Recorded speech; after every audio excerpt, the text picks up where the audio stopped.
Okay, our next presentation will be from Dr. Scott Waterman, the head of the Racing Medication and Testing Consortium. He's the executive director. In 2001, I remember being in a meeting during the University of Arizona Symposium. They were discussing this master plan, people from various aspects that were going to create a new consortium. And there came a point at that meeting that people like me were asked to leave. They made the astounding judgment that they could carry on without me, and they have. I think the Racing Medication and Testing Consortium has achieved a lot of things that I was not sure could be achieved, and they're continuing to improve and marching forward very successfully, and it's a delight to have them as part of this summit. And I'll turn it over now to Dr. Waterman.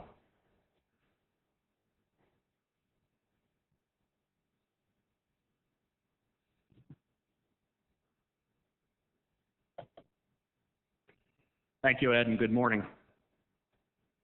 The mission of the Racing Medication and Testing Consortium is to develop and promote uniform rules, policies, and testing standards at the national level, coordinate research and educational programs that seek to ensure the integrity of racing and the health and welfare of racehorses and participants, and protect the interests of the racing public. So certainly the welfare and safety of the racehorse is one of our top priorities as the RMTC debates the various topics related to medication use and the regulation of medication in this sport. What I want to do this morning is zero in on a couple of initiatives that I feel most directly relate to the topic at hand this morning. I will start with the administration of non-steroidal anti-inflammatory drugs.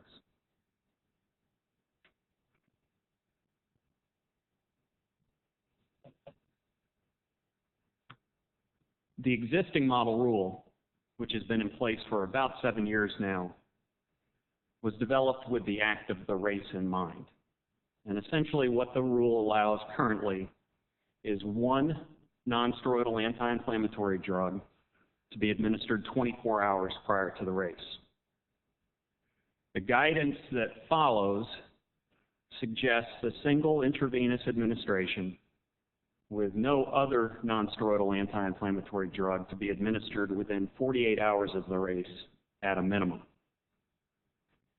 This guidance is regulated via threshold. Phenylbutazone at 5 micrograms per milliliter of plasma or serum, Lenixin at 20 nanograms per milliliter of plasma or serum, or ketoprofen at 10 nanograms per milliliter of plasma or serum. Those are 3 non-steroidal anti-inflammatory drugs that have been approved by the Food and Drug Administration for use in the horse. And at the time this rule was developed, the RMTC was comfortable that at 24 hours prior to the race, any remaining analgesia from the administration of these drugs would not be sufficient enough to place the horse in jeopardy. And again, these are anti-inflammatory drugs. So one of the symptoms of inflammation is pain. And that's what we were concerned about as a metric when we looked at how to establish this rule. What kind of pain relief is the animal getting when he's running in that race? And at the time, we were comfortable with 24 hours. The published literature indicated that there was no concern that you could administer one of these drugs at 24 hours and put that horse in jeopardy. However, a couple of years ago, the regulatory veterinarians, who are the ones that are charged with doing the pre-race examinations in the morning, produced a written opinion that the current non-steroidal anti-inflammatory drug rule impacted their ability to conduct the pre-race examinations. So the last question on the previous panel was quite the nice segue to this. Certainly our opinion was that the regulatory veterinarian's opinion needed to be looked at very strongly by us. We view the regulatory veterinarians as sort of the unbiased veterinarians in terms of trying to protect the welfare of the horse, and no other agenda. When we developed this rule 7 years ago, the act of the pre-race examination was not a consideration.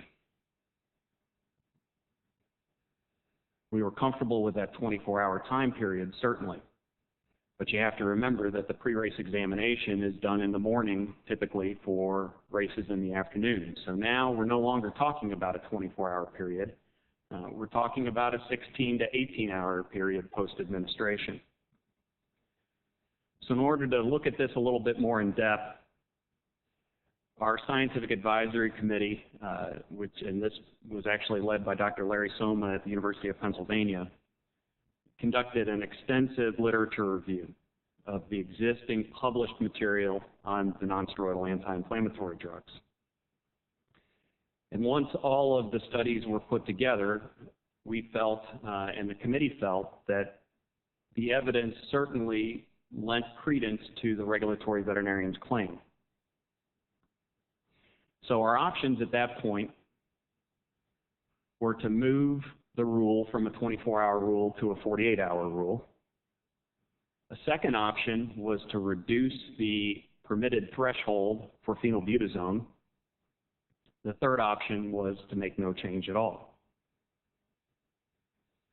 The question really sort of became, does that single administration, which is now occurring 16 to 18 hours before the exam, does that impact the ability of the regulatory veterinarian to see what they need to see?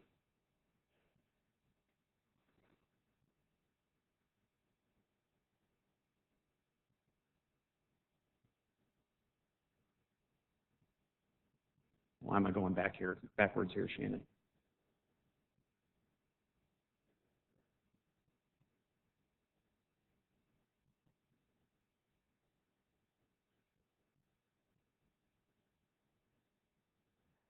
It's going backwards, even though I'm clicking left.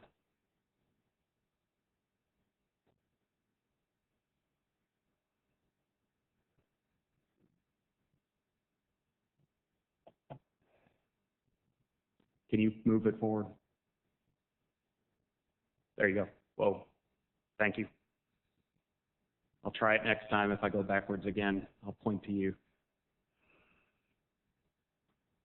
So once all of the evidence was in, the RMTC Scientific Advisory Committee recommended changing the allowable threshold of phenylbutazone from 5 micrograms to 2 micrograms as an initial step.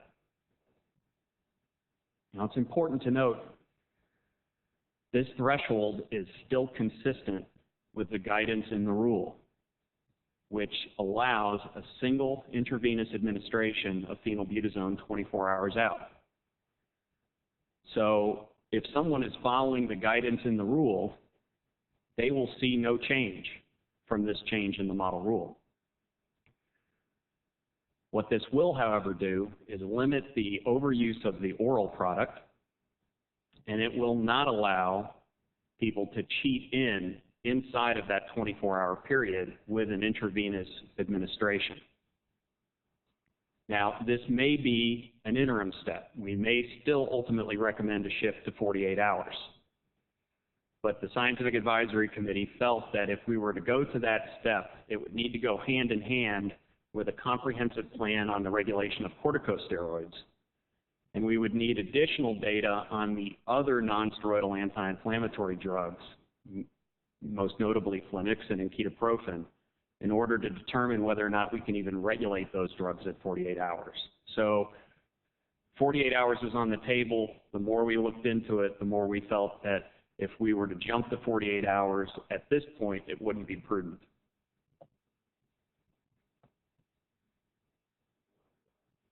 It's not going anywhere when I hit it on the right. There we go.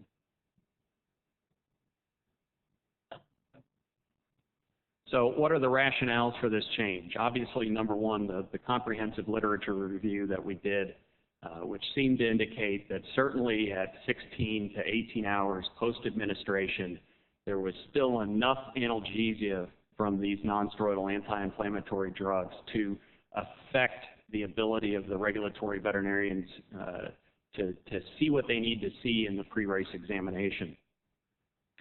A second project that we undertook when we started looking at the possibility of a rule change, in 2 jurisdictions, horses were sampled at the time of the pre-race examination. And what this showed us was that approximately 20% of the horses at the time of the pre-race examination were above 5 micrograms per milliliter. Now remember, 5 micrograms per milliliter under the current model rule at the time of the race is a violation. So if you think about that, this is above the concentration that we are concerned about when the race is being run, yet we are asking our commissioned veterinarians to examine these animals and determine their racing soundness. So to us, this was a critical factor in determining that the current threshold for phenylbutazone was simply too high. And third, and I need to put a big caveat on these numbers because they look rather dramatic, but we have not done any work to assess whether or not there's a cause and effect here. But we do have statistics from a couple of jurisdictions that historically had been at 2 micrograms per milliliter for phenylbutazone, changed to 5 micrograms per milliliter in order to be consistent with the model rule, and saw increases in their rates of catastrophic injuries. Jurisdiction A went from 1.31 catastrophic injuries per 1,000 starts at 2 micrograms per milliliter. And when they jumped up to 5 micrograms, their catastrophic injury rate went up to 1.95 per 1,000 starts. And maybe a little bit more dramatically, a second jurisdiction had a catastrophic injury rate of 0.69 per 1,000 starts when they were at 2 micrograms per milliliter. In the couple of years after the rule change, that rate went up to 2.26 per 1,000 starts. That jurisdiction has since gone back to the 2 microgram per milliliter rule, and in the first full year under the 2 microgram per milliliter rule, their catastrophic injury rate dropped to 1.18 per 1,000. So the numbers are dramatic. We certainly don't know for certain that any of these increases in catastrophic injuries was directly attributable to a higher threshold of phenylbutazone. And I need to caution anybody to state that. But still, from the standpoint of the RMTC, we felt it would be foolish to ignore those numbers as well.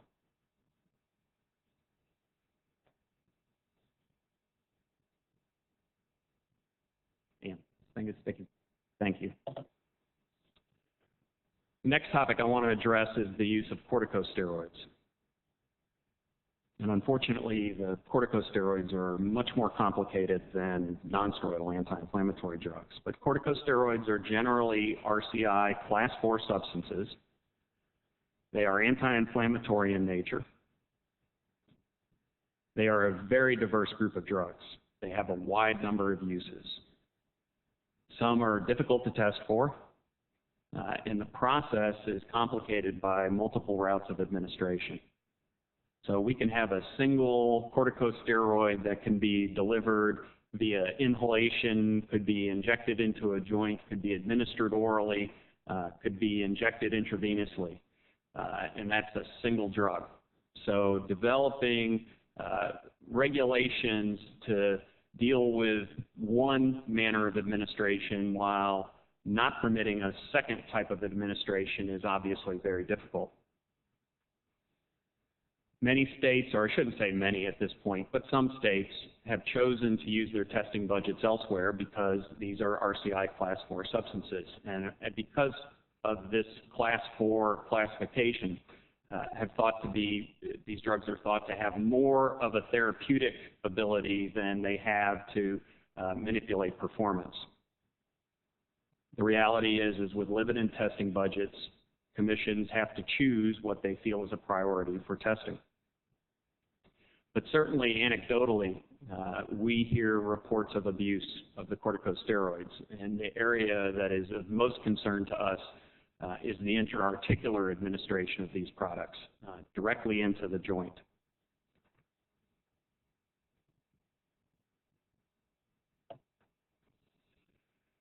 The state of Pennsylvania, or I should say the Commonwealth of Pennsylvania, has already adopted a 7-day ban on the intra-articular administration of corticosteroids. At this point, it's questionable how well this 7-day ban can be enforced. The problem is that our current testing methodologies are simply not sensitive enough to regulate these products for a long period of time. So the RMTC is actually funding studies to improve the testing sensitivity.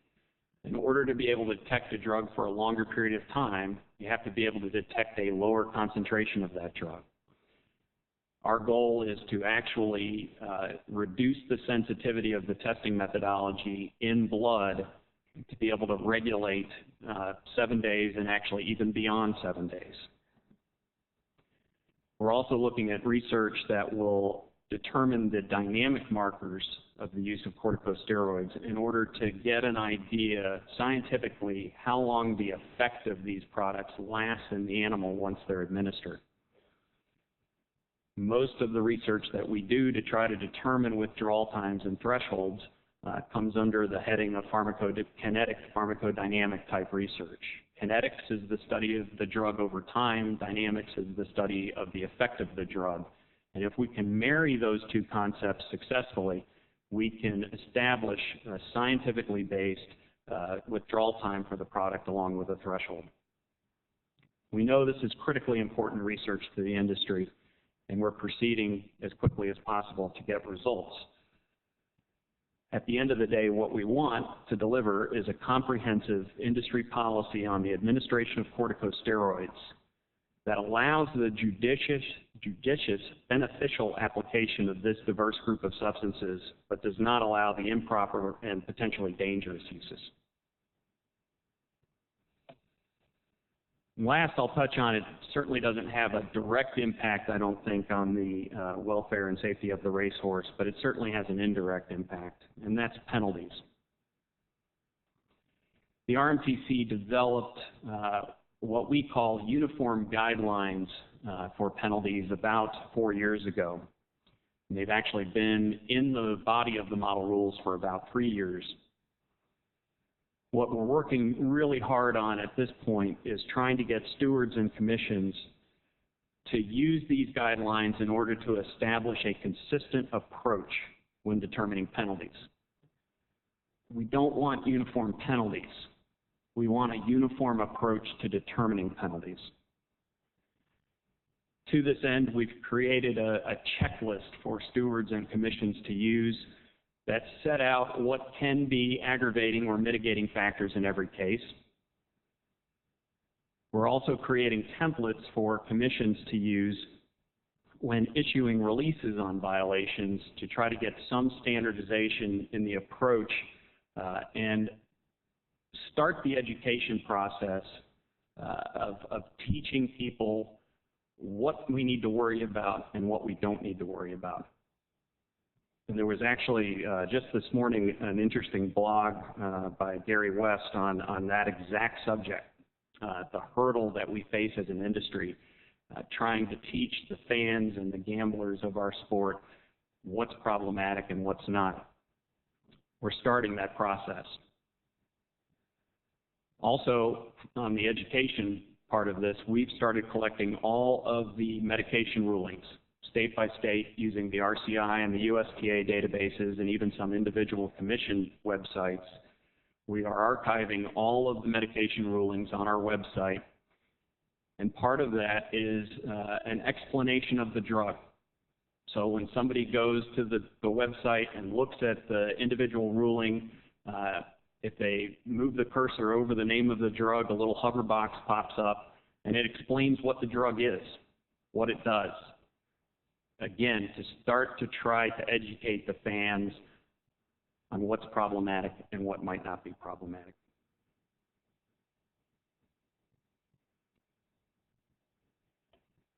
We certainly have a lot more initiatives going on than those that I talked about this morning. I would certainly encourage you all to visit our website, which is rmtcnet.com, for more information on the subjects I talked about this morning and the other initiatives of the RMTC. Thanks for your attention.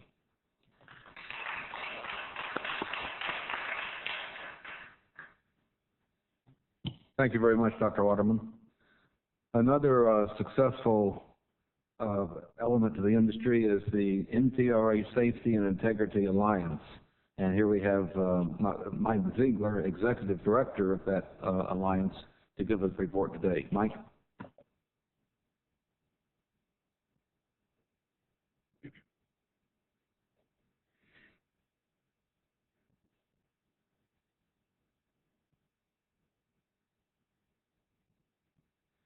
Thank you, Ed, and I would like to thank Grayson and the Welfare and Safety of the Racehorse Summit for giving me the chance to speak this morning. The NTRA Safety and Integrity Alliance was formed in October 2008. In forming the alliance, more than 50 tracks and nearly every horseman's group and association in thoroughbred racing joined together and pledged that the health and safety of our human and equine athletes and the integrity of our sport are our industry's top priorities. The alliance was formed as a means to implement reforms as recommended by industry experts and based on scientific research. If you're sitting in this room, you're likely aware of what the alliance does, but I'm guessing the real question everyone in this room has, and frankly everyone in the industry with an interest in thoroughbred racing wants to know is the alliance working? The answer to that question is, without hesitation, yes. Now let's take a look at what's been accomplished since the alliance's inception. The first major accomplishment was the writing of a code of standards covering 5 basic areas. The original code, completed in March of 2009, was formulated with input from many facets of the racing industry. Representatives of racetracks, horsemen's groups, jockeys, veterinarians, and regulators were given a chance to provide input on the standards. In fact, many of the recommendations of the first 2 welfare and safety summits were included in the initial standards. As it was completed, it was clear that it was a pretty good starting point. The standards in it would be difficult to meet, yet attainable for most racetracks. Once the code was complete, track accreditation began in April of 2009. Through the remainder of 2009 and thus far in 2010, approximately 15 months since we began accrediting racetracks, 18 tracks have gone through the process. Currently, 17 tracks are fully accredited, and 1 is provisionally accredited, which I will explain a little bit later. Those 18 racetracks comprise more than 60% of parimutuel handle in North America. It's a huge step in the right direction. Cynics and skeptics might respond that the accreditation is a rubber stamp, that nobody really has to do anything to get accredited, and that there really hasn't been any significant change brought on by the process. I think they're wrong. No less than 10 of the 18 tracks who are now accredited or provisionally accredited were not using cushioned riding crops until they began the accreditation process. No less than 4 of the racetracks were in jurisdictions where there was no out-of-competition testing for horses. No less than 4 of the accredited racetracks did not have rules in place requiring the use of approved safety helmets and vests by all personnel on horseback. At least 2 of the tracks added padding to their starting gates as a part of the process. On a side note, the NIOSH report about health and safety of workers in the horse racing industry has shown that during the time of their study, more trainers, exercise riders, grooms, and other track personnel suffered fatal injury on the racetrack than jockeys. Could this be because many of them were not using proper safety equipment?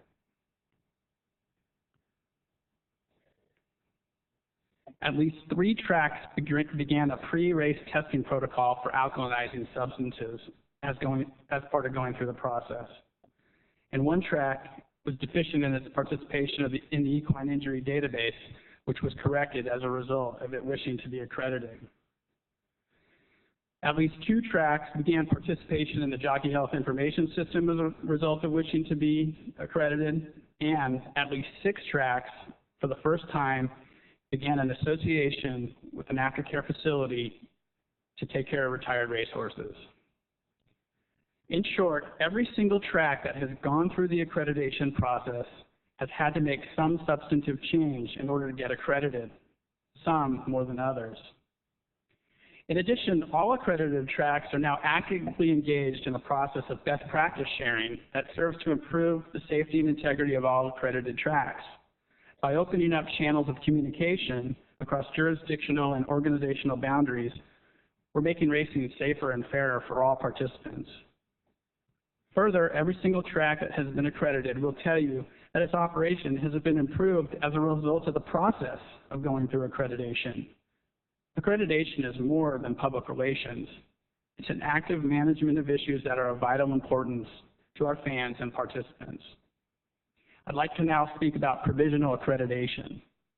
Thus far, 2 tracks have gone through the accreditation process and been rewarded provisional accreditation, which simply means that those tracks met most of the minimum standards as required, but were deficient in some areas and will make corrections in a specified time period. Pimlico was provisionally accredited in May of 2009 and ultimately awarded full accreditation in May of 2010. To do so, they worked closely with their commission on pre-race testing protocol for TCO2, for an out-of-competition testing program, and for frozen sample testing program. They also began using cushion crops for the first time and had an independent security assessment of their barn area conducted. In short, their operations were substantially improved as a result of going through this process. The other track to receive provisional accreditation was Sunland Park, which was awarded such this past May. At this point in time, they are still provisionally accredited because they have a few more things yet to complete that will not be doable until their barn area opens this fall. But here is a list of what they have done since they began the process. They've hired an association veterinarian to conduct pre-race examinations on all horses not covered by the regulatory veterinarian, so that all horses entered the race at Sunland Park will receive a pre-race exam. The same veterinarian will aid in the conduct of pre-race sampling for TCO2 in the afternoons. And they've worked with the New Mexico Racing Commission to enact a slew of new or revised regulations, including reducing the allowable level of NSAIDs, bringing their LASIX administration use into conformity with the model rule, use of helmets and vests by all personnel on horseback and vests by starting gate, and use of cushioned riding crops. Which Sunland Park and its commission have recently enacted not only benefits Sunland Park, but all other racetracks located and horsemen in New Mexico. India Hatch, who's the Deputy Director of the New Mexico Racing Commission, put it succinctly when speaking about the alliance when she said, "The New Mexico Racing Commission is committed to the goal of adapting our rules and regulations to the best practice suggestions recommended by the NTRA for racetrack accreditation to conform to the highest standards in animal welfare, jockey safety, and sporting integrity. We hope that ultimately all New Mexico tracks can be accredited." This is an example of the alliance at its best. It's also an example of how the alliance will operate in conjunction with a national racing compact. Rules promulgated by the compact might only be adopted in certain racing jurisdictions if the tracks and horsemen operating in those locations push for their adoption. If such adoption is required for accreditation, the tracks and horsemen will likely advocate more actively for their adoption.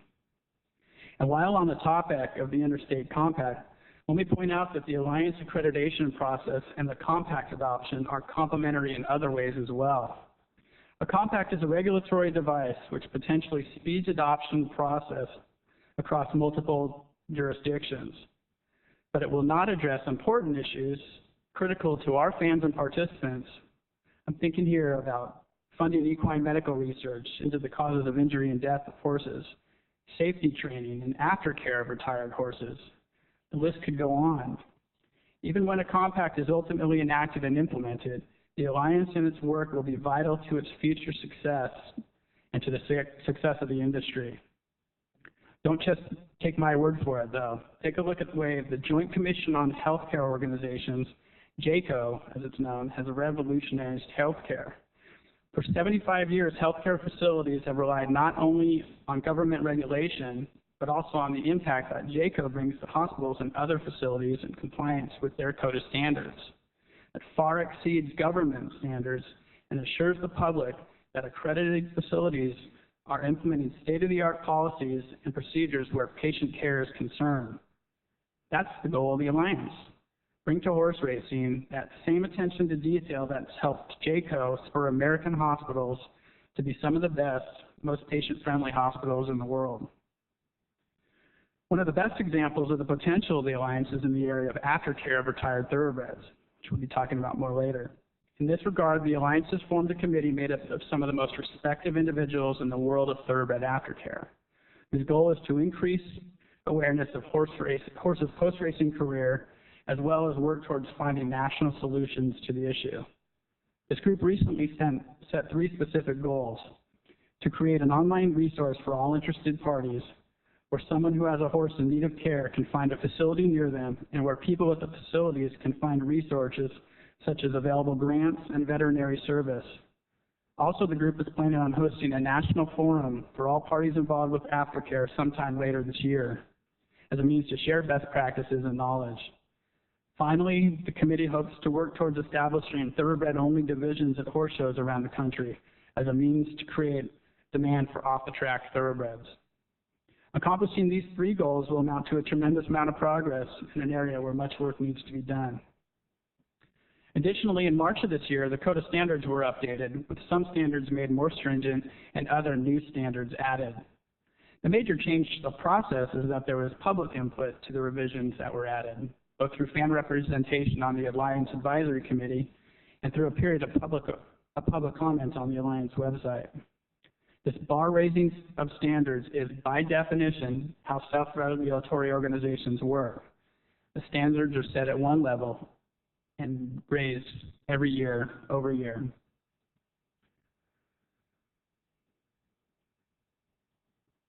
Final proof in the pudding of the Alliance having some effect comes from the racing fan. NTRA market research conducted in the summer of 2008 after steroids controversies and 8 bells ignited a media firestorm told us that racing's image was near or at rock bottom.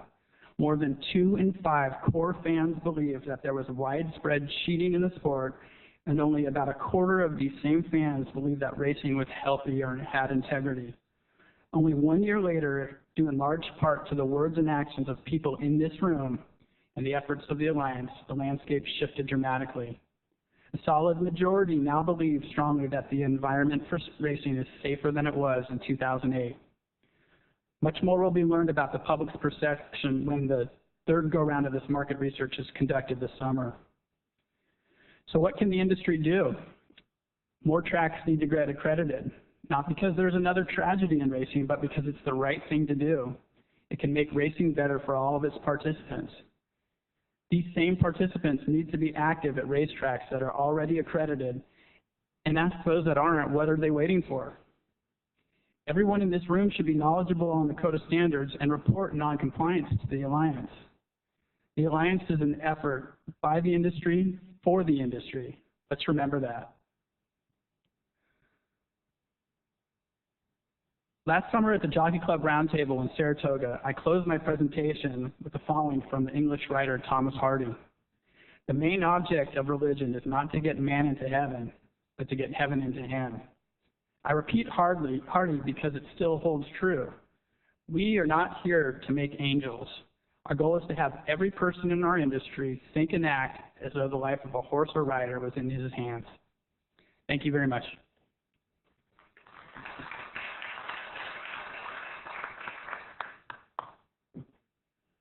Thank you, Mike.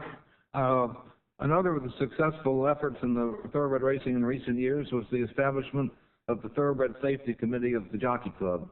The phrase blue ribbon panel is often abused, but that certainly is appropriate here, and one of the stars of that is Dr. Larry Bramlage, who will give us a report on that committee.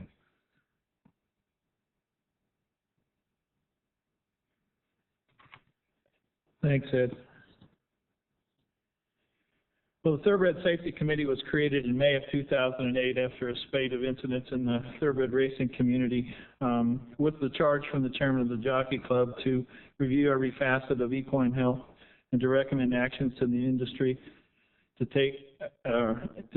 recommend actions the industry can take to improve the health and safety of thoroughbreds. It's a pretty broad charge. The members of the committee are Stuart Janney, chairman. We have to give a shout out to John Barr because he commutes to every meeting from the West Coast. The rest of us are this side of the Mississippi, and probably to Dell Hancock, the lone dispatcher in the group. We meet approximately quarterly, and we take advantage of the Jockey Club staff, their database, and Jamie Hayden, our coordinator. The Thoroughbred Safety Committee has no legislative or enforcement powers. It operates through consensus building, and it's embraced and promoted many industry initiatives already initiated but not implemented, some of which came out of these summits. I'll give you some examples in a minute of where we've weighed in, but we have a propensity in the racing industry to know what we should do but not do it because we're such a disparate group with 38 racing jurisdictions. So our job is to try to bring together a consensus and to move the industry forward from behind the scenes to get done with what we need to do. We operate with the premise that when we interview individuals to get their opinion, that these are frank and anonymous interviews. They can tell us whatever they think needs to be done, and we'll weigh it and see how it fits into our industry and what we can and can't do about it. So far, we've interviewed industry representatives, jockeys, trainers, veterinarians, both European and U.S., chemists, pedigree experts, handicappers, owners, breeders, blacksmiths, racing commissioners, racetrack executives, and geneticists. In addition, we take considerable advantage of the Jockey Club's very large database.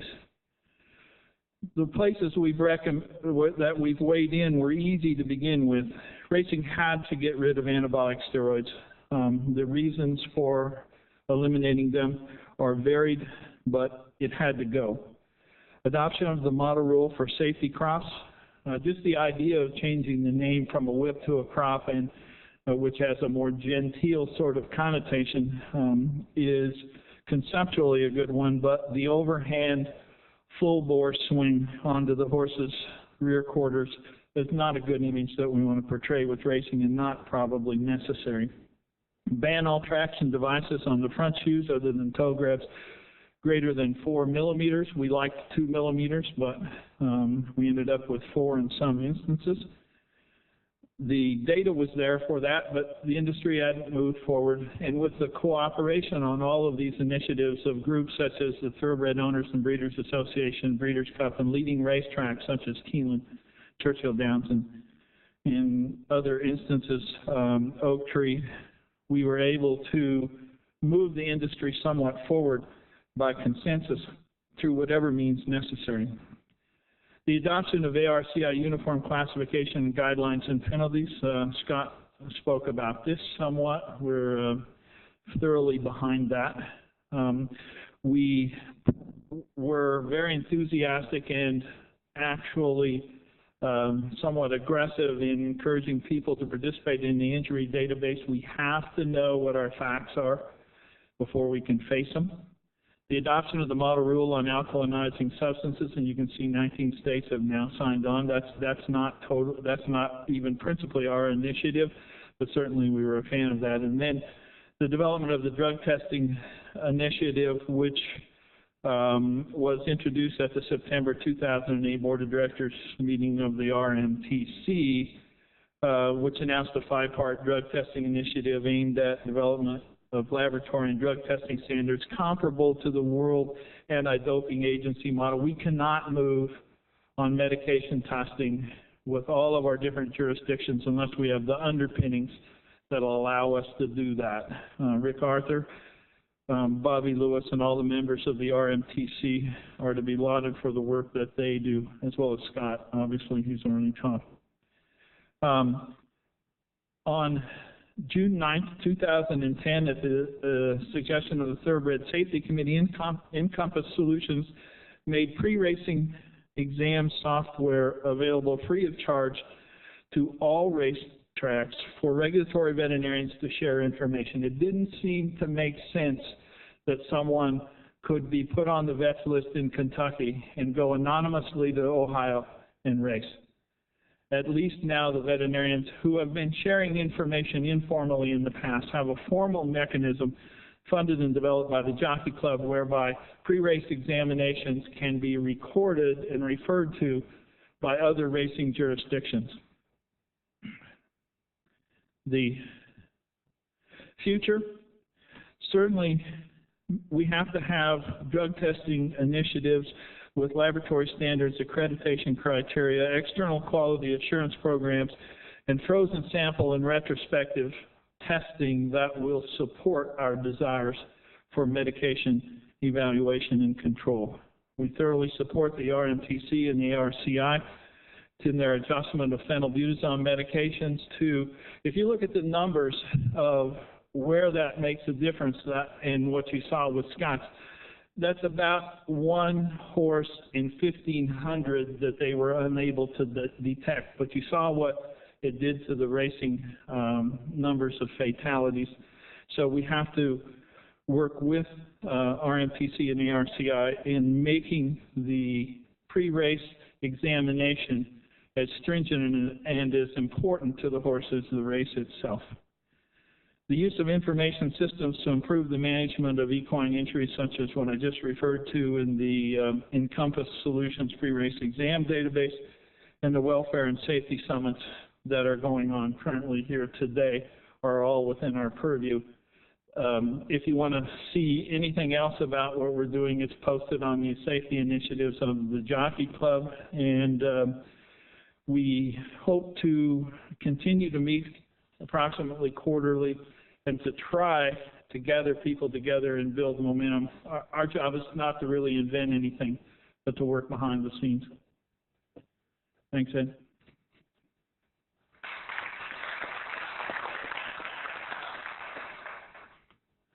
Thank you very much, Dr. Bramlage. Next up, we have Dr. Mary Scollay-Ward, who is the Equine Medical Director of the Kentucky Horse Racing Commission. And I know she won't want to take full credit, but she's kind of the inspiration behind the equine injury database.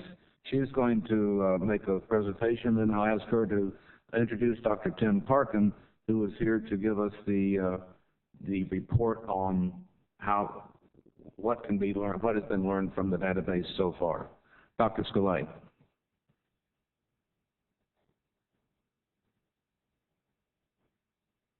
Good morning. I will keep my remarks brief. Tim is the meat and potatoes of this presentation.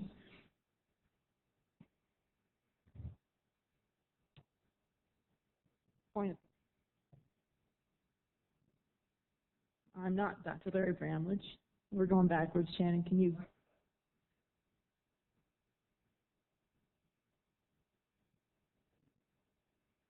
He said point it that way. Okay. There we go.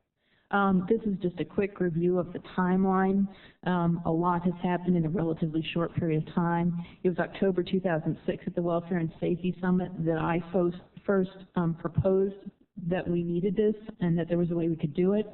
And in January 2007, I approached my regulatory colleagues and a small group began reporting in a pilot project. It was hard copy reporting. They filled out forms, they sent them to me, and I tried to tabulate them. It became very clear very quickly that this was much bigger than something a single individual could handle, and the Jockey Club quickly stepped in, recognized the importance of the program, and provided assistance moving forward. And in 2008, the Jockey Club officially launched the program, and at that point there was online reporting, so the regulatory veterinarians could submit data directly from their racetracks, their location, into the database. By November 2008, we had 73 racetracks that had committed to participate, and we had initiated a quality control system for the data that was inputted. So 12 months later, we had acquired 12 months of quality control data Quality control is performed at the offices of the Jockey Club by a group of very diligent individuals. They were mentioned before, but I'd like to mention them again because they have put in an awful lot of work. That's Kristen Hicks, Angela Carroll, and Kathy McNeely. They are the ones who have made this work. But we then, November 2009, had 12 months of data.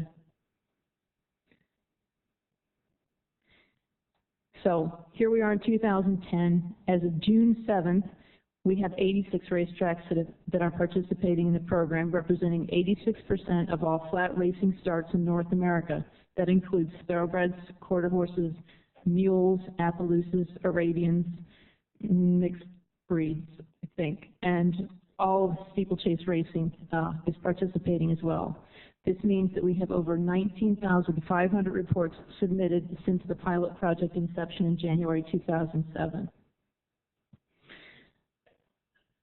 It's important to recognize that this is an industry-wide success story, and acknowledgments need to be made. The regulatory veterinarians have made this work and supported this vigorously from the beginning, and I can't thank them enough. Racing officials, racetracks, horsemen's organizations, the Jockey Club, Encompass, the Jockey Club Technology Services, racing regulators, owners, breeders, the public at large. There's been tremendous support, and that's why we're here today. The data that's been collected, just as a reminder, involves all aspects of racing. So pre-race data for regulatory veterinarian-initiated scratches, medical scratches that were initiated by the private veterinarian or the trainer, paddock, post-braid, or gait incidents, racing injuries, training injuries, and then non-exercise related injuries. All of these can be reported. They represent both fatal and non-fatal injuries. A gentle but emphatic reminder that the work that's going to be presented today represents a starting point. To repeat Nick's comments, this is the beginning, and it is a lifelong process, and it needs to continue beyond all of us. We've got to take the long view on this. The minute we think we've answered a question and we stop looking at it, that's when we start to fail. So it's here for the long haul, I hope. What you're going to hear today begins to answer the question, what? Is there or is there not a difference in the fatality rate based on a single factor? It's important to recognize that many questions remain. The why and the how still need to be investigated. Whether we identify a difference or not, we need to ask why. And that's another kind of analysis that's going to take a lot more time. We've got some tremendous minds ready to go to work on that, but that still needs to be done. So what's the future for the EID? Again, it's been touched on by a number of people, and I'm reassured by that. We're all pointed in the same direction. There's an awful lot of information within the database that awaits analysis, and we also have opportunities to integrate and correlate the data with that exists in Nick's Racing Surfaces Testing Laboratory database. With the increased usage of the pre-race exam module, we may be able to better identify horses at risk for injury and find ways to prevent or divert them from that racing event. And then there are other databases out there as well that I think offer a tremendous opportunity. It's just all out there, and I'm just very excited. And with that, I'm going to introduce Dr. Tim Parkin. He is an epidemiologist, and he's currently at the University of Glasgow. He has done similar work for the British Horse Racing Authority and Hong Kong Racing, so he is well-versed in the sorts of issues that we are facing, and he is prepared to help us start to address them. Tim?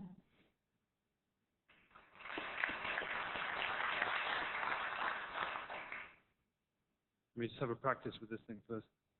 Good.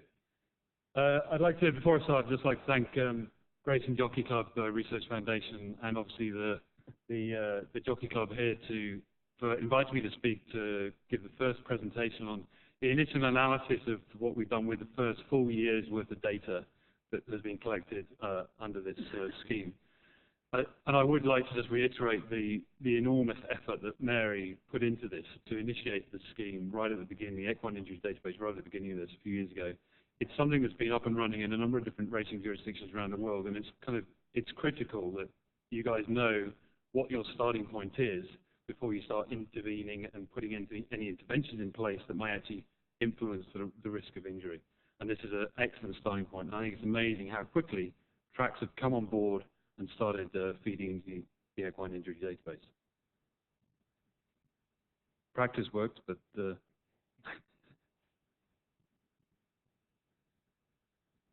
okay. So what I'm going to talk about today, the first half is going to be focusing on the initial results of the injury database. But then I also want to give you a flavor of what we can potentially do with these type of data in much more complex analyses that we've conducted.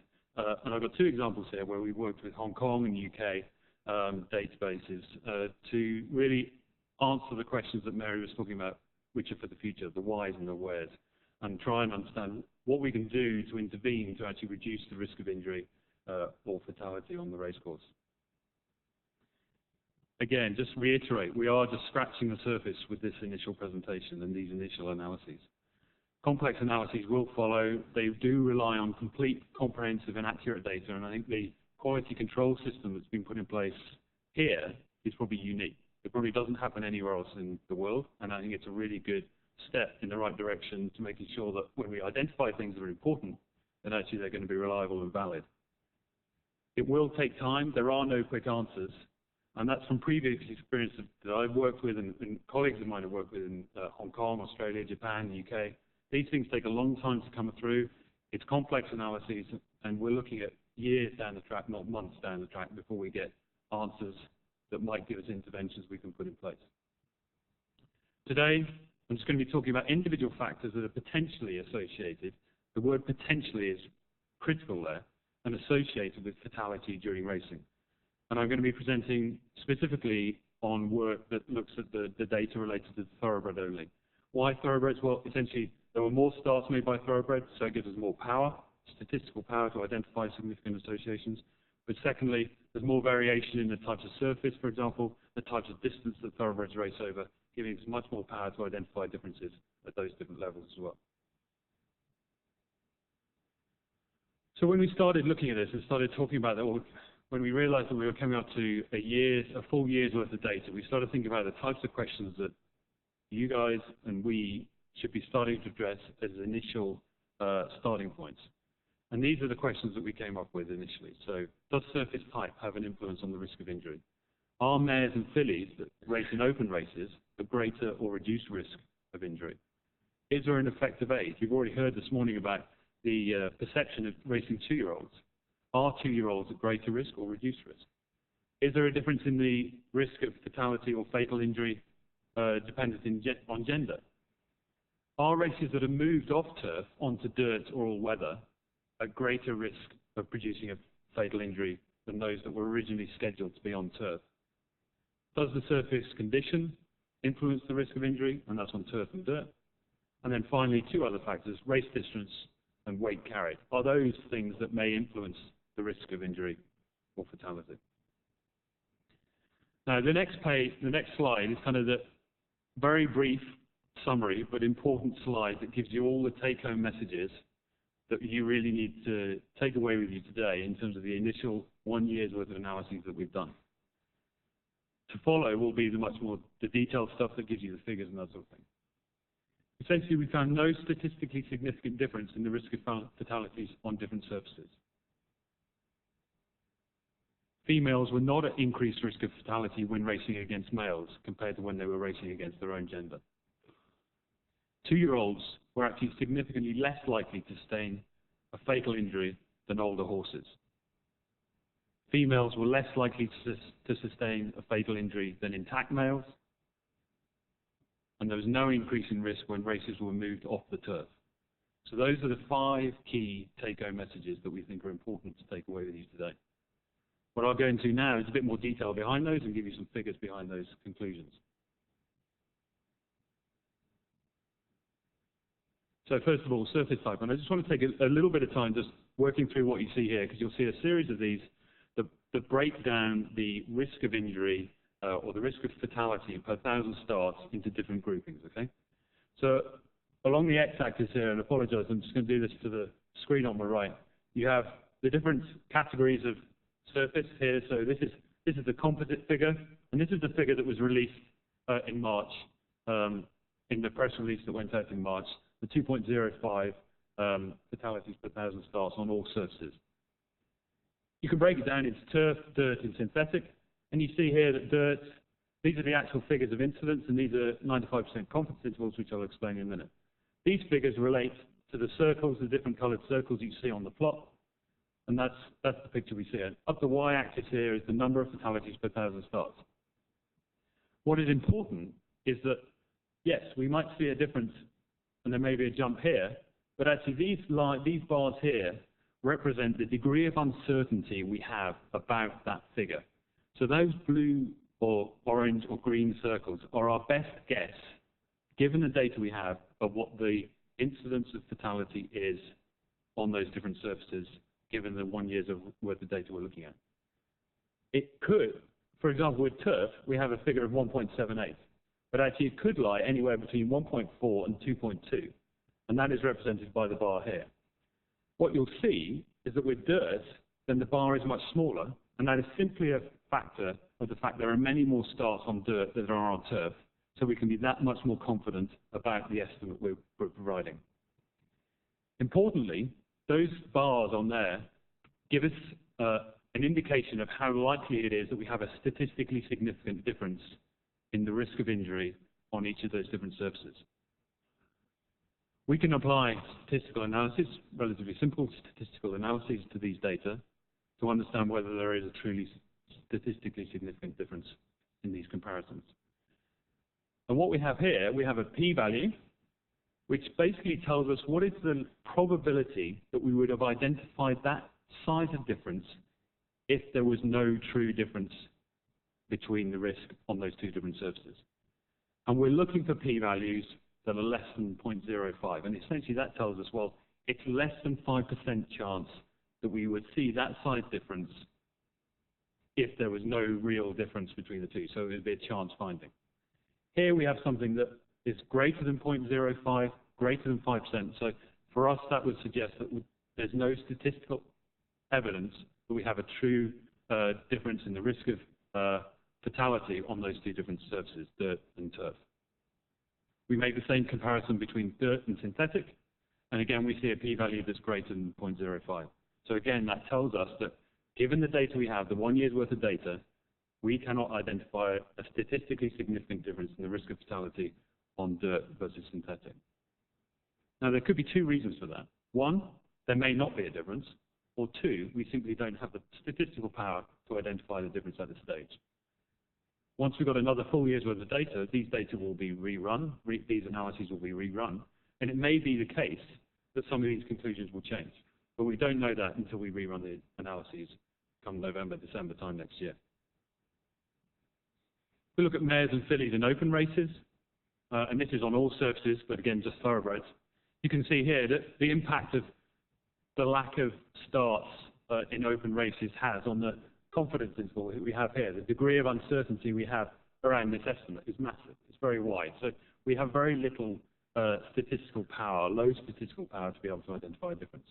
Those are the raw figures down here, but I can tell you that the p-value 0.84 clearly suggests there's no evidence that there's any statistical significant difference between open races and restricted races for mare or filly fatalities in those types of races. Something that's been an issue in the UK, certainly through the 90s, has been racing of two-year-old racehorses. And here, with the data we had available to us here, and it was much easier to combine this in year of birth. But essentially, if you're looking at here, what we have here, this group here, our year of birth cohort of 2007 is essentially our two-year-olds. And then you're going back here, so 3, 4, 5, 6, and then 6+-year-olds, 7+-year-olds. And you can see there appears to be some sort of a trend where you're going from 2-year-olds, which are down at 1.4 fatalities per 1,000 starts, and that increases up to your 5-year-olds, which peak at about 2.6. And then for some reason, the 6 and 7+-year-olds have a reduced, what may be a reduced risk of fatality per 1,000 starts. And that may be a healthy horse effect. By that stage, we may have removed all the the weaker or the less durable horses, and what we're left with is a particularly durable population that can withstand many, many years of racing. But what the question really we were asked was, are 2-year-olds at greater or lesser risk than other horses, older horses?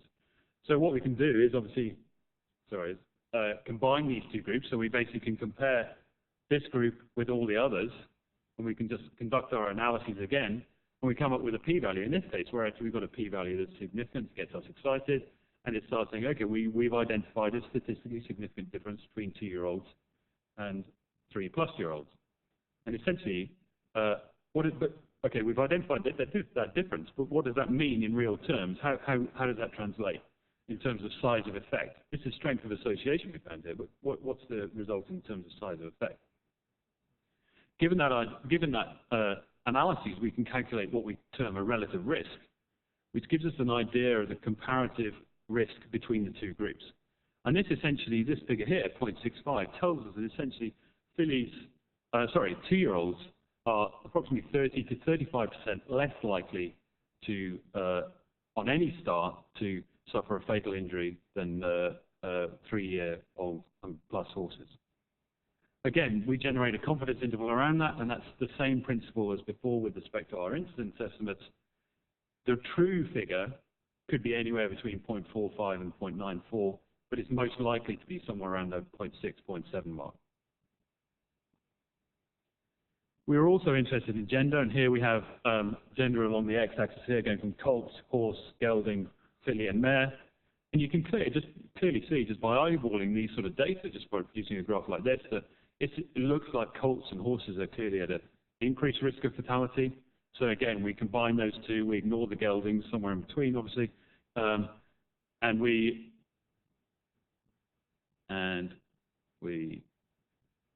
you can't be too quick with this machine.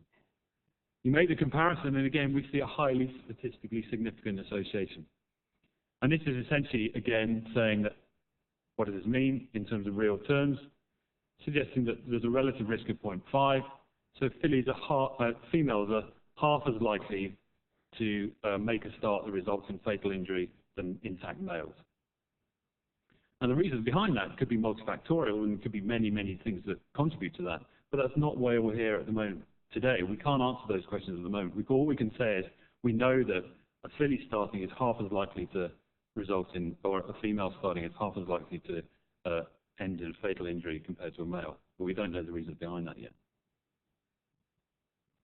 Change of racing service was an interesting question that I had never come across before. And if you look at the rate or the risk of injury for those racers that have moved off the turf, it actually appears to be slightly lower than those that were originally scheduled on the dirt or synthetic. And actually, it's very similar to the figure that was presented originally for those races on the turf, which is 1.78. So it's extremely similar to that. So again, that would suggest that there's no statistically significant difference, and there's no real risk associated with tracks that have to move races from the turf onto dirt or all weather. And we analysed this with just respect to whether they'd moved onto just dirt or just all weather, and there was no trend at all.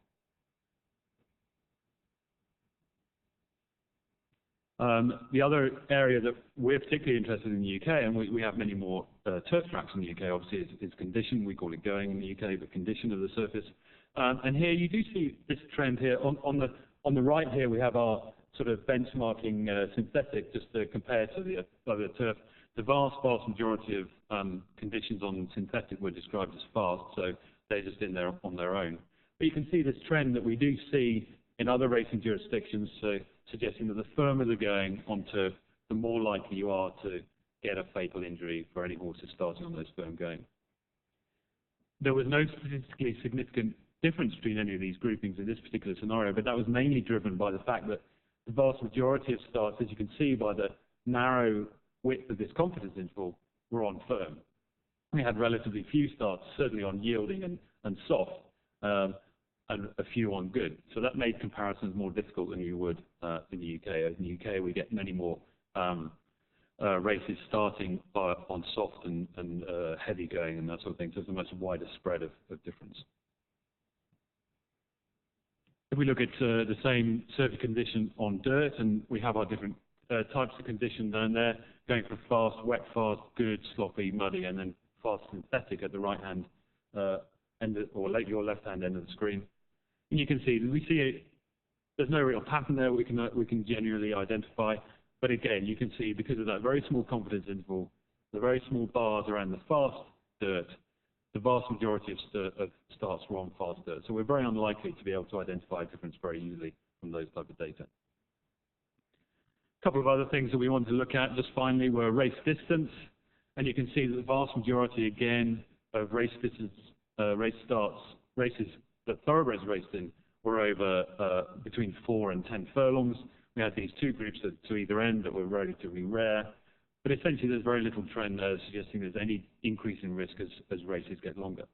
That's actually not what we've found in other racing jurisdictions. Generally, in other racing jurisdictions, as long as the races get longer, then the risk does increase. But I think the main reason behind that is that here you have much shorter races in general. You know, a 10-furlong race in the UK would still be regarded as a short race in the UK. We have a much greater spread of races. So I think probably what we're doing here, we're still identifying something that's related to essentially internationally or UK recognized as a short type of race.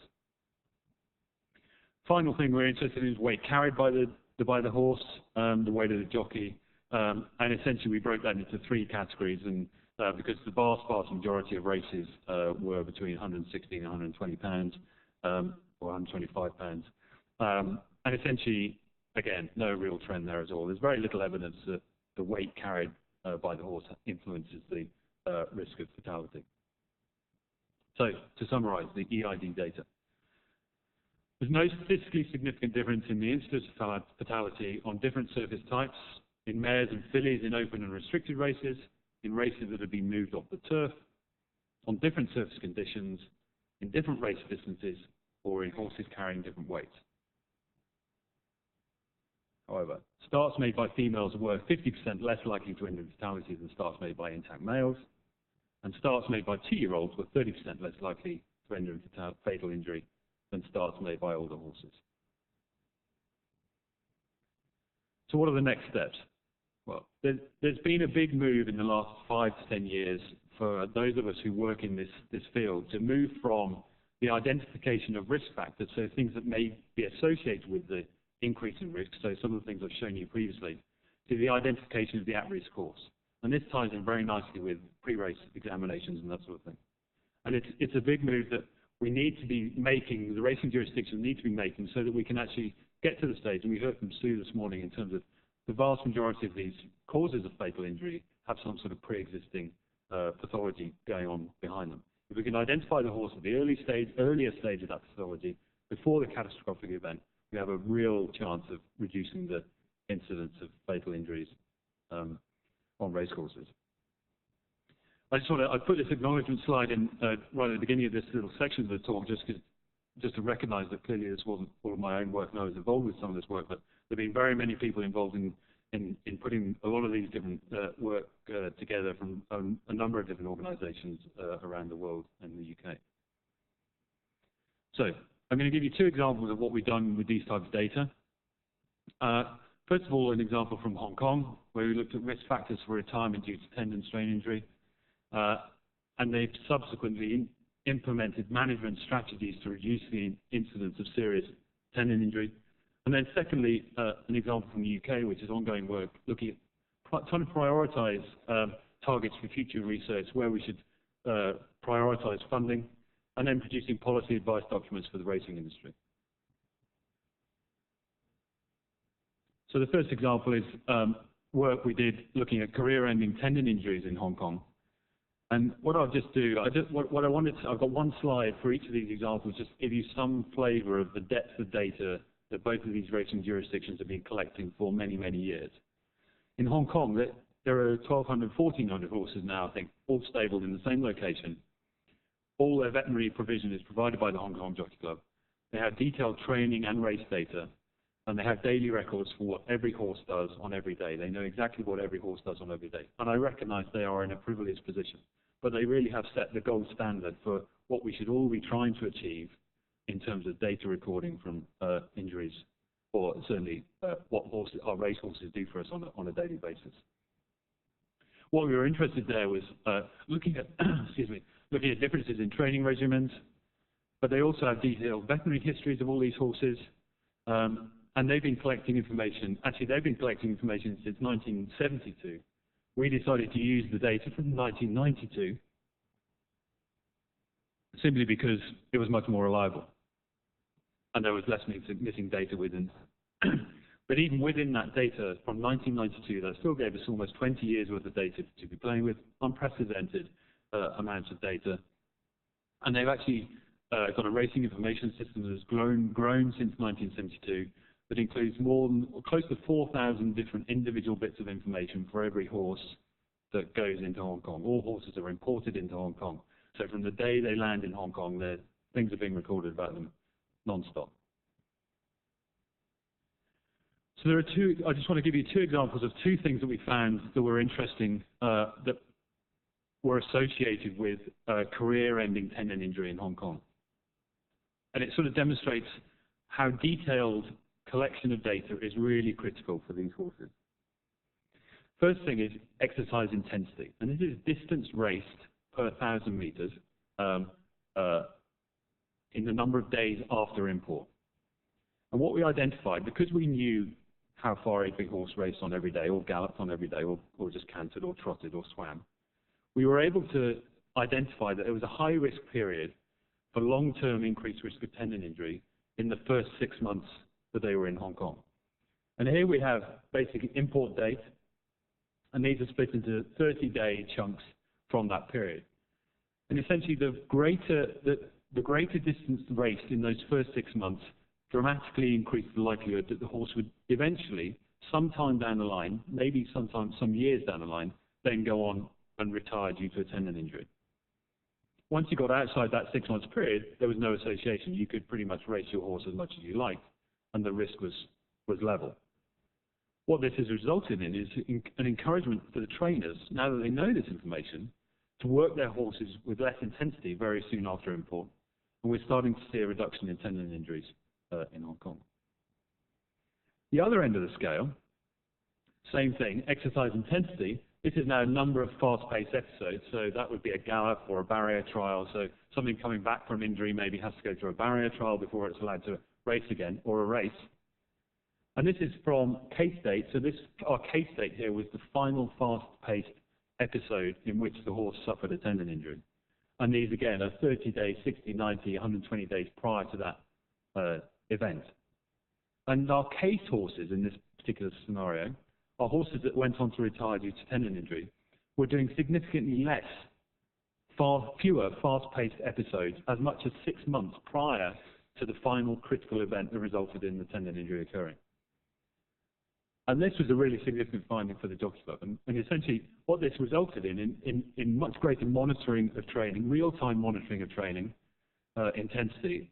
And then when training intensity dropped below what they thought was normal for that horse, they could then go and request, or they could go and talk to the trainer and start requesting veterinary examinations to try and identify serious tendon injury pathology at a much earlier stage. So they intervened, and they put in this management strategy, which is an on-watch system, they called it, and it's based on exercise patterns and medical histories, and it's identifying the at-risk horses much, much earlier than they had done previously. And talking to the guys just before I came out here, they've suggested that it's actually resulted in a 20% reduction. Since it was introduced in 2006, there's been a 20% reduction in horses retiring due to tendon injury in Hong Kong. They put it down to essentially, part of it is actually being able to get to the horses much earlier, but also part of it is actually greater awareness amongst trainers what they should be looking for in these horses as much as 6 months prior to the final catastrophic event. Other areas we want to go with respect to this sort of analyses are sort of process control charts, where you can monitor, as I said, they can monitor training on a real-time basis here, and basically, if you had that, you could have a flag that would identify horse X, Y, and Z had gone somewhere outside its normal training regime for that day or that week. It'd identify an abnormal pattern, and you could bring that horse in for further examination. And the thing is, it's all about identifying the at-risk horses before final retirement. The other example I just want to give you is from fatal and non-fatal injuries in jump racing in the UK, and this is a particular focus in the UK. We obviously have a much larger jump racing industry in the UK than you do over here, and the risk of fatal injury or non-fatal injury is much greater in jump racing than it is in flat racing. Again, just a brief word about the data. The British Horse Racing Authority Welfare and Injury Database was established in 2000. Has more than 200 fields for all race starts on all UK racecourses. The data is collected by racecourse veterinary officers who are centrally employed by the British Horse Racing Authority, so very different to the situation you have over here. And to date, they have approaching 1 million race starts on that, included within that database, that has provided an enormous resource for us to be able to start analysing these data in depth. Over that period, there have been 1,500 tendon strain injuries that we were able to investigate. We know that the data is clean and accurate because we started working on this as long as 2003, 2004.